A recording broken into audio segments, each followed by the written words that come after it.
मार्गशीर्ष माह के शुक्ल पक्ष की पावन तिथि पर आप सभी श्रोताओं का हार्दिक स्वागत है। जय श्री कृष्ण, राधे राधे।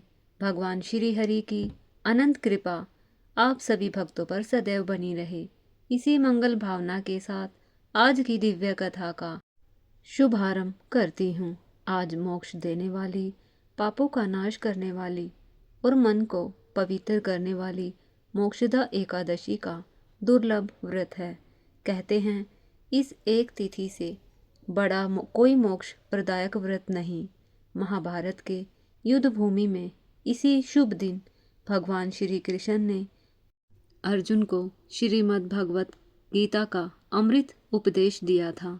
इसलिए यह तिथि स्वयं श्री कृष्ण की कृपा से पूर्ण ज्ञान और मोक्ष की वर्षा करने वाली मानी गई है। शास्त्र कहते हैं मोक्षदा एकादशी का व्रत रखने और इसकी कथा श्रवण करने मात्र से वाजपेय यज्ञ के तुल्य फल प्राप्त होता है। यह व्रत चिंतामणि के समान सभी मनोकामनाएं पूर्ण करने वाला है। इसके प्रभाव से घर में सुख, समृद्धि और शांति बनी रहती है। इतना ही नहीं, जो पितृ किसी कारणवश पिशाच योनि में भटक रहे हो, उन्हें भी इस व्रत के माध्यम से मोक्ष प्राप्त हो जाता है। संतानों की इच्छा रखने वालों को यह व्रत देवतुल्य संतान प्रदान करने वाला माना गया है। यदि आप भगवत भक्त हैं तो इस पवित्र कथा का निरादर कभी न करें। मोक्षदा एकादशी की कथा का श्रवण मन को निर्मल करता है और जीवन को ऊंचाई देता है। तो आइए अपने हृदय को शांत करते हुए भगवान श्री लक्ष्मी नारायण के चरण कमलों में ध्यान लगाते हैं और इस दिव्य कथा का रसपान करते हैं। महाराज युधिष्ठिर ने विनम्र भाव से भगवान श्री कृष्ण से पूछा, हे भगवान, आप तीनों लोकों के स्वामी हैं, जगत के नाथ हैं। मैं आपको साष्टांग प्रणाम करता हूँ। कृपया बताइए, मार्गशीर्ष शुक्ल एकादशी का क्या नाम है? इस दिन किस देवता की पूजा की जाती है और उसकी विधि क्या है? कृपया मेरे इस संशय का समाधान कीजिए। तब भक्त वत्सल भगवान श्री कृष्ण मुस्कुराकर बोले, धर्मराज, तुमने अत्यंत उत्तम प्रश्न किया है। इसका उत्तर सुनकर न केवल तुम्हारा कल्याण होगा बल्कि तुम्हारा यश भी तीनों लोकों में फैलेगा। मार्गशीर्ष शुक्ल एकादशी अनेक पापों को नष्ट करने वाली और मोक्ष प्रदान करने वाली है। इसका नाम है मोक्षदा एकादशी। इस दिन दामोदर भगवान की धूप, दीप, नैवेद्य और पूर्ण भक्ति भाव से पूजा करनी चाहिए। अब ध्यान से सुनो, मैं तुम्हें पुराणों में वर्णित एक अद्भुत कथा सुनाता हूँ। भगवान श्री कृष्ण बोले, हे युधिष्ठिर, गोकुल नाम के नगर में व्याख्यानस नामक राजा राज्य करता था। उसके राज्य में चारों वेदों के ज्ञाता ब्राह्मण रहते थे। वह राजा अपनी प्रजा का पुत्रवत पालन करता था। एक बार रात्रि में राजा ने एक स्वप्न देखा कि उनके पिता नरक में हैं। ऐसा स्वप्न देखकर उन्हें बड़ा आश्चर्य हुआ। प्रातःकाल होते ही वह विद्वान ब्राह्मणों के पास गया और अपना स्वप्न सुनाया। राजा ने कहा, मैंने अपने पिता को नरक में कष्ट उठाते देखा है। उन्होंने मुझसे कहा है, हे पुत्र, मैं नरक में पड़ा हूँ, यहाँ से तुम मुझे मुक्त कराओ। जब से मैंने यह वचन सुने हैं तब से मैं बहुत बेचैन हूँ। मेरे मन और चित्त में बड़ी अशांति हो रही है। मुझे इस राज्य, धन, पुत्र, स्त्री, हाथी, घोड़े आदि में कुछ भी सुख व्यतीत नहीं होता। क्या करूं? राजा ने कहा है, ब्राह्मण, देवताओं का इस दुख के कारण मेरा पूरा शरीर जल रहा है। अब आप कृपा करके कोई तप, दान, व्रत आदि ऐसा उपाय बताइए जिससे मेरे पिता को मुक्ति मिल जाए। उस पुत्र का जीवन व्यर्थ है जो अपने माता पिता का उद्धार ना कर सके। एक उत्तम पुत्र जो अपने माता पिता और पूर्वजों का उद्धार करता है वह 1000 मूर्ख पुत्रों से अच्छा है। जैसे एक चंद्रमा सारे जगत में प्रकाश देता है परंतु हजारों तारे नहीं कर सकते। राजा की बातों को सुनने के बाद ब्राह्मण ने कहा, हे राजन, यहाँ पास ही भूत भविष्य वर्तमान के ज्ञाता पर्वत ऋषि का आश्रम है। आपकी समस्या का हल वे जरूर करेंगे। ऐसा सुनकर राजा मुनि के आश्रम गया। उस आश्रम में अनेक शांतचित्त योगी और मुनि तपस्या कर रहे थे। उसी जगह पर्वत मुनि बैठे थे। राजा ने मुनि को साष्टांग दंडवत प्रणाम किया। मुनि ने राजा से राज्य की कुशलता पूछी। राजा ने कहा कि महाराज, आपकी कृपा से मेरे राज्य में सब कुशल है, इसलिए लेकिन अकस्मात मेरे मन में अत्यंत अशांति होने लगी है। ऐसा सुनकर पर्वत मुनि ने आंखें बंद की और बहुत विचारने लगे। फिर बोले, हे राजन, मैंने योग के बल से तुम्हारे पिता के कुकर्मों को जान लिया है। उन्होंने पूर्व जन्म में कामातुर होकर एक पत्नी को रति दी, किंतु सोत के कहने पर दूसरी पत्नी को दान मांगने पर भी नहीं दिया। उसी पाप कर्म के कारण तुम्हारे पिता को नरक में जाना पड़ा। तब राजा ने कहा, इसका कोई उपाय बताएं। मुनि बोले, हे राजन, आप मार्गशीर्ष एकादशी का उपवास करें और उस उपवास के पुण्य को अपने पिता को संकल्प कर दे। इसके प्रभाव से आपके पिता की अवश्य नरक से मुक्ति होगी। मुनि के यह वचन सुनकर राजा महल में आया और मुनि के कहे अनुसार कुटुंब सहित मोक्षदा एकादशी का व्रत किया। इसके उपवास का पुण्य उसके पिता को अर्पण कर दिया। इसके प्रभाव से उसके पिता को मुक्ति मिल गई और स्वर्ग में जाते हुए वे पुत्र से कहने लगे, हे पुत्र, तेरा कल्याण हो। यह कहकर स्वर्गलोक को चले गए। मार्गशीर्ष मास की शुक्ल पक्ष की मोक्षदा एकादशी का जो व्रत करते हैं उनके समस्त पाप नष्ट हो जाते हैं। इस व्रत से बढ़कर मोक्ष देने वाला और कोई व्रत नहीं है। इस कथा को पढ़ने या सुनने से वाग्पेय यज्ञ का फल मिलता है। यह व्रत मोक्ष देने वाला और चिंतामणि के समान सब कामनाएं पूर्ण करने वाला है। एक बार प्रेम से बोलिए, लक्ष्मी नारायण भगवान की जय। अब आइए सुनते हैं एकादशी माता की कथा, जिसे सुने बिना व्रत पूर्ण नहीं माना जाता। सतयुग में देवताओं को कष्ट देने वाला अत्यंत अद्भुत और महाभयंकर मूर नाम का राक्षस था। उस प्रतापी दैत्य ने इंद्र, वसु, ब्रह्मा, वायु और अग्नि आदि देवताओं पर विजय प्राप्त कर अपने वश में कर लिया था। तब इंद्र ने दुखी होकर शिव जी के पास गए और अपना कष्ट शिव जी से कहा। इंद्रदेव ने कहा, हे महादेव, हम सभी देवता अपने लोक से गिरकर पृथ्वी पर भ्रमण कर रहे हैं।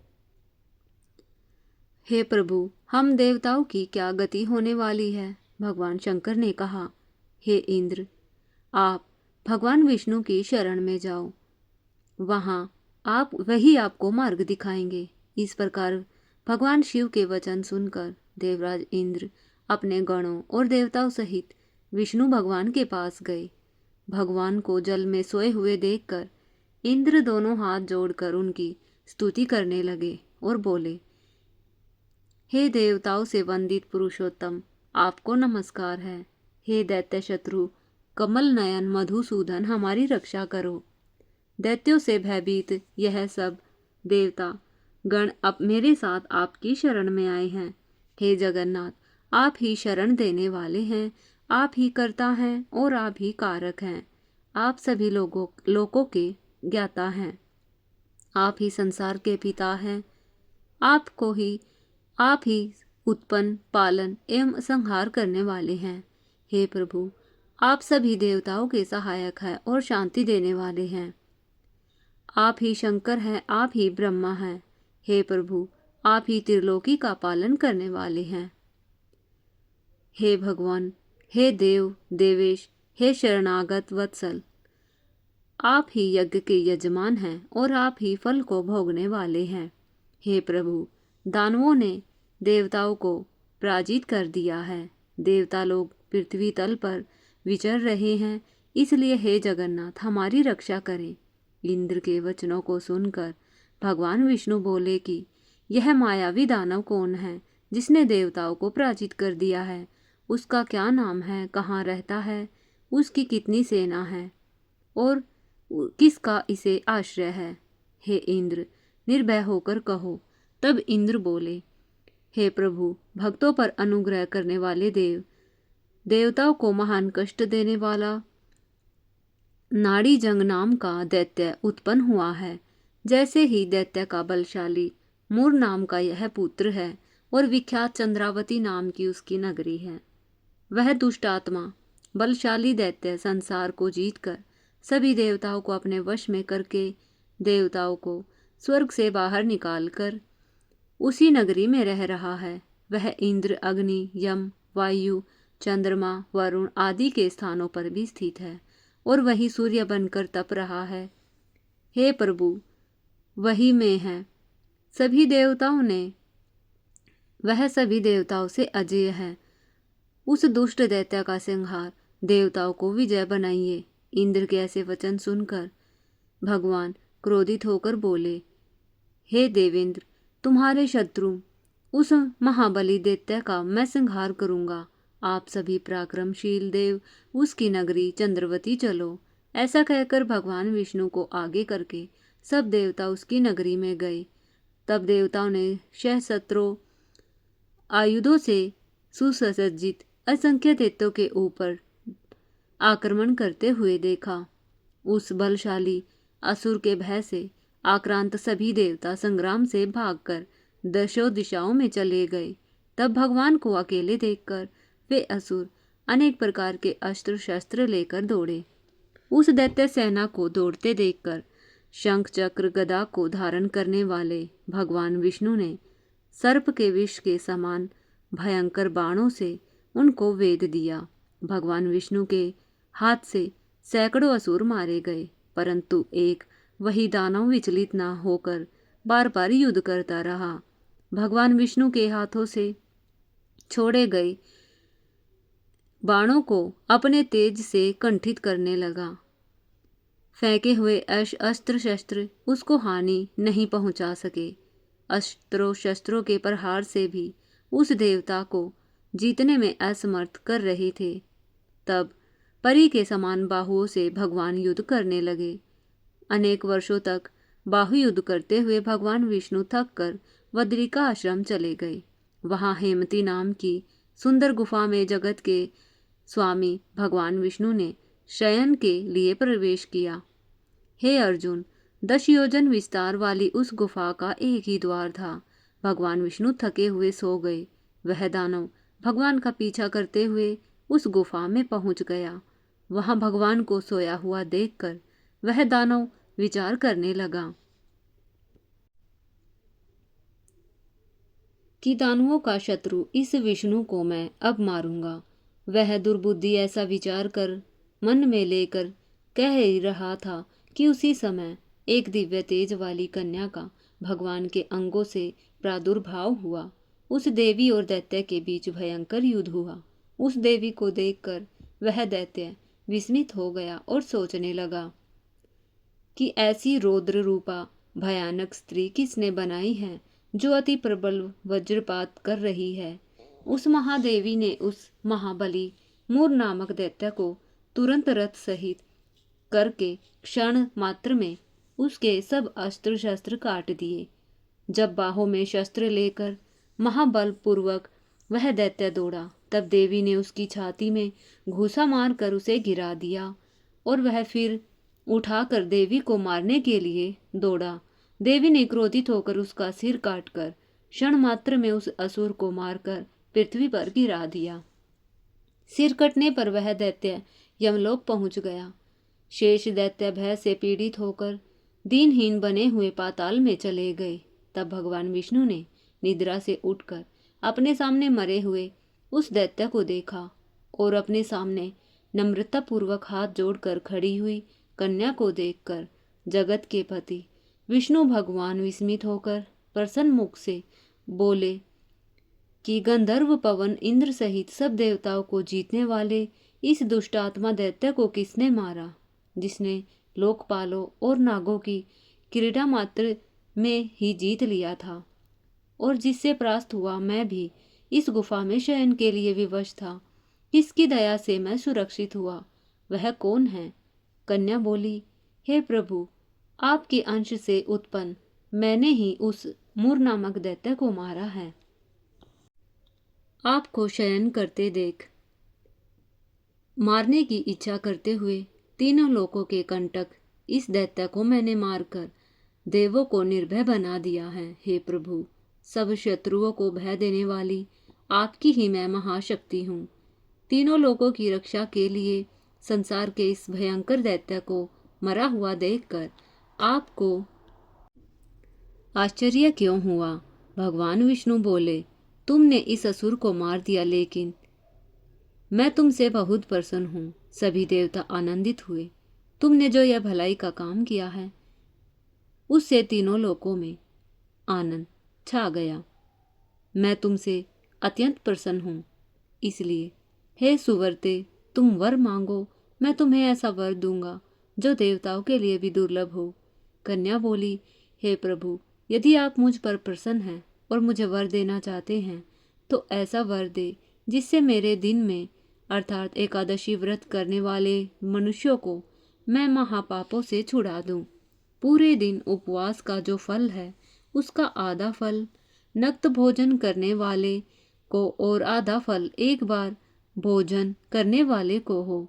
इस प्रकार दिन भर भक्ति पूर्वक जितेंद्रिय होकर व्रत करने वाला, अनेक प्रकार के भोगों को भोगने वाला हो, वह अनंत काल तक वैकुंठ में निवास करता रहे।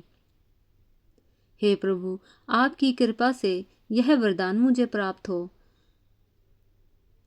हे जनार्दन, उसे आप मोक्ष की प्राप्ति कराएं। भगवान श्री हरि बोले, कल्याणी, तुमने जो कहा है वैसा ही होगा। जो लोग मेरे भक्त हैं और जो तुम्हारे भक्त हैं वे तीनों लोकों में प्रसिद्ध होकर मेरे निकट निवास करेंगे। हे पराशक्ति, तुम एकादशी के दिन उत्पन्न हुई हो, इसलिए तुम्हारा नाम एकादशी होगा। तुम्हारे भक्तों के समस्त पापों का नाश होकर अव्यय पद प्राप्त होगा। मैं स्वयं कहता हूँ, सब तीर्थों से, सब दानों से, सब व्रतों से अधिक पुण्य एकादशी का व्रत है। भगवान विष्णु उस कन्या को यह वरदान देकर वहीं अंतर ध्यान हो गए। उस समय से एकादशी तिथि संसार में पूज्य हो गई। हे अर्जुन, जो मनुष्य एकादशी का व्रत करेंगे उनके काम, क्रोध, लोभ आदि जैसे शत्रुओं का नाश हो जाएगा और उन्हें परमति की प्राप्ति होगी। जो लोग इस व्रत का पालन करेंगे उनके विघ्नों का नाश हो जाएगा, सब सिद्धियों की प्राप्ति होगी। हे कुंती पुत्र, इस प्रकार एकादशी की उत्पत्ति हुई। यह एकादशी सब पापों का नाश करने वाली, संपूर्ण सिद्धियों को देने वाली, परम पवित्र एक ही तिथि संसार में उदित हुई है। हे अर्जुन, शुक्ल पक्ष एवं कृष्ण पक्ष का इसमें भेद नहीं करना चाहिए। दोनों पक्षों का व्रत एक समान करने योग्य है। द्वादशी युक्त एकादशी सबसे उत्तम है। एकादशी का व्रत जो मनुष्य करता है वे गरुड़ ध्वज भगवान के वैकुंठ धाम को प्राप्त करते हैं। संसार में वे ही मनुष्य धन्य हैं जो भगवान विष्णु की भक्ति में संलग्न हैं और इस एकादशी के महात्म को समझते हैं। एकादशी को निराहार रहकर दूसरे दिन भोजन करने वाले अश्वमेघ यज्ञ के पुण्य को प्राप्त करते हैं। अब सुनिए एकादशी की और कथा। एक बार की बात है, एक विशाल और समृद्ध राज्य था। उसमें एक बुद्धिमान, न्यायप्रिय और प्रजावत्सल राजा रहा करता था। राजा अपनी प्रजा को संतानों की तरह प्रेम करता। उसकी 2 बेटियां थीं, दोनों अत्यंत सुंदर परंतु छोटी, असाधारण रूप से आकर्षक, सरल स्वभाव की और धार्मिक प्रवृत्ति वाली थी। वह वर्ष भर 11 माता की पूजा और व्रत करती थी, इसलिए उसे अधिक प्रेम करते थे। उसकी मधुर वाणी, कोमलता और भक्ति देखकर राजा भी अनायास ही उससे बड़ी बेटी की उपेक्षा अधिक प्रेम करने लगे। यह बात बड़ी बेटी के मन में धीरे धीरे ईर्ष्या का विष भरने लगी। समय बीते बीते दोनों राजकुमारियां विवाह योग्य हुई। तभी पड़ोसी राज्य का एक सुशील राजकुमार बड़ी बेटी के लिए विवाह प्रस्ताव लाया, लेकिन जैसे ही उसकी नज़र छोटी बेटी पर पड़ी, उसने राजा से कह दिया, हे राजन, यदि आप अनुमति दे तो मैं आपकी छोटी बेटी को जीवन संगनी बनाना चाहता हूँ। यह बात सुनकर बड़ी बेटी के हृदय में ईर्ष्या और जलन की ज्वाला भड़क उठी। उसने निश्चय किया कि वह किसी भी तरह अपनी छोटी बहन को रास्ते से हटा देगी। पहले उसने लड्डू में विष मिलाकर छोटी बहन को खिलाया, परंतु ग्यारस माता की कृपा से छोटी बेटी को कुछ नहीं हुआ। फिर उसने रात को उसके कमरे में जहरीला सांप छोड़ दिया, पर उसे फिर भी कुछ नहीं हुआ। अतः एक दिन वह छोटी बहन को कुएं से पानी भरवाने के बहाने साथ ले गई और उसे कुएं में धक्का दे दिया, लेकिन वह वहां से भी बच गई। बड़ी बेटी यह देखकर हैरान थी। इतने प्रयासों के बाद भी वह उसे नुकसान नहीं पहुंचा पा रही थी। एक दिन बड़ी बहन ने मीठे स्वर में पूछा, बहन, क्या तुम्हें पता है तुम्हारी मृत्यु कैसे होगी? छोटी बहन बोली, हाँ बहन, मेरी मृत्यु एक तोते में है। उस तोते के गले में जो एक हार है, यदि कोई उस तोते को मारकर वह हार अपने गले में डाल लेगा तो मैं मूर्छित हो जाऊंगी और हार उतारने पर मैं पुनः जीवित हो जाऊंगी। यह सुनकर बड़ी बहन के मन में पाप का तूफान उमड़ गया। उसने तोते को ढूंढा, उसे मारकर उसके गले का हार पहन लिया। जैसे ही उसने हार पहना, उसी क्षण छोटी बेटी अपने विवाह के फेरों के बीच मूर्छित होकर गिर गई। वैद्य हकीमों ने देखकर कहा, राजन, राजकुमारी न जीवित है न मृत। यह अद्भुत अवस्था है। राजा ने इसे गुप्त रखकर अपनी छोटी बेटी को पुराने महल में ले जाकर पलंग पर लेटा दिया और पहरेदार तैनात कर दिए। उधर बड़ी बेटी ने अपनी बुरी नीयत छुपाने के लिए कहा, पिताजी, आपकी मान प्रतिष्ठा दांव पर है। शादी अधूरी नहीं रहनी चाहिए। यदि आप अनुमति दे तो राजकुमार से मैं विवाह कर लूं। दबाव में आकर राजा ने उसकी बात मान ली। फिर भी परिस्थितियों के कारण उसे विवाह करना पड़ा, लेकिन राजकुमार का मन अपनी सच्ची पत्नी को ढूंढने में लगा था। एक दिन वह पुराने महल पहुंचा। वहां उसे सच्चाई का पता चला। वह भीतर गया और बेहोश पड़ी अपनी पत्नी को देखकर देखभाल करने लगा। रात होते ही छोटी बेटी उठ बैठी और सारी बात बताकर राजकुमार को बताई। राजकुमार ने वही फेरे लेकर विवाह पूरा किया और उसका साथ रहकर उसकी रक्षा का व्रत लिया। समय बीतता गया। राजकुमारी गर्भवती हुई। एक दिन दर्द से व्याकुल होकर उसने ग्यारस माता को पुकारा। माता प्रकट हुई और दर्द मिटाते हुए एक सुंदर पुत्र का जन्म करवाया। उन्होंने वरदान दिया, जब तक बालक 5 वर्ष का हो जाए तब उसकी गर्दन में वह हार डाल देना, जिससे तुम सदा के लिए जीवित हो जाओगी। बालक 5 वर्ष का हुआ तब बड़ी बहन को इसकी खबर लग गई। उसने सैनिकों से बच्चे को उठवाकर निर्दयता से मरवा दिया और उसके 2 टुकड़े अलग अलग जगह पर छुपवा दिए। ग्यारस माता भिखारिन बनकर आई। सब जानती थी। उन्होंने बिल्ली का रूप लिया। बच्चे के दोनों टुकड़े लेकर उन्हें पुनः जीवित किया और राजकुमार को सौंपा। अब राजकुमार ने रणनीति अपनाई। उसने अपने बेटे से कहा, जाकर अपनी बड़ी माँ से वह हार मांग लो। बच्चा हट गया और बड़ी माँ से उसने हार दे दिया। राजकुमार हार लेकर सीधे राजा के पास गया और सारी सच्चाई बता दी। राजा अपनी बड़ी बेटी को क्रूरता सुनकर फूट फूट कर रोने लगा। उन्होंने राजकुमार को आदेश दिया वह अपनी सच्ची पत्नी को लेकर जाए और उन्हें पुनः जीवन दे। राजकुमार हार लेकर अपनी पत्नी के पास पहुंचा और धीरे से वह हार उसके गले में डाल दिया। चमत्कार हुआ। राजकुमारी तुरंत जीवित हो गई। वह अपने पुत्र और पति के साथ आनंद से रो पड़ी। फिर राजकुमार अपनी पत्नी व पुत्र को लेकर अपने राज्य लौट गया। इस प्रकार मोक्षदा एकादशी के पवित्र व्रत और ग्यारस माता की कृपा से राजकुमारी के जीवन में आए समस्त संकट दूर हो गए। सत्य, धर्म, भक्ति और माता का आशीर्वाद, इन चारों ने मिलकर असत्य पर विजय दिलाई। जय श्री हरि विष्णु। अगर आपको यह दिव्य कथा पसंद आई हो तो चैनल को सब्सक्राइब करें, कमेंट में जय श्री कृष्ण लिखकर अपनी श्रद्धा प्रकट करें।